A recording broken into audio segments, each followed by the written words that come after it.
Ідэя правядзення музычных вечароў на Савецкай узнікла яшчэ 3 гады таму кіраўніка гарадскога аркестра Валерыя Коваля. З надыходам лета музыканты збіраліся на адкрытай пляцоўцы і выконвалі самыя розныя кампазіцыі. Сёлета гарадскі аркестр падрыхтаваў слухачам 8 праграм, кожная са сваёй непаўторнасцю.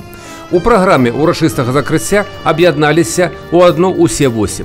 Сам жа Валерый Барысавіч вынікам творчасці аркестра задаволены. З яго слоў, галоўная задача – зрабіць музыку даступнай. Вы знаете, самое большое для творческого работника – востребованность его. И я вот чувствую, что мы попали в точку. И это вот то, чем должен заниматься духовой оркестр. По сути дела, до этого мы стали терять своего слушателя, зрителя, потому что время меняется. А тут вот мы нашли то, что необходимо людям. Понимаете? И я чувствую это по отдаче. І сапраўды, з кожным годам папулярнасць праекта расце. На закрыцці сезона, нягледзячы на не зусім добрае надвор'е, вельмі многа удзячных слухачоў.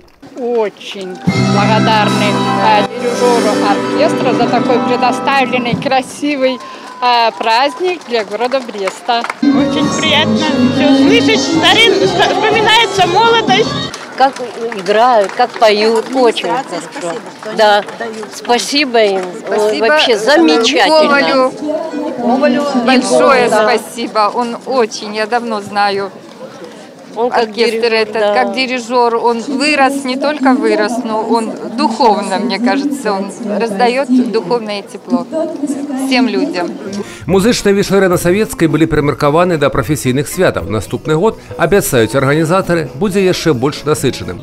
Да тысячагоддзя абласнога цэнтра рыхтуецца спецыяльная праграма.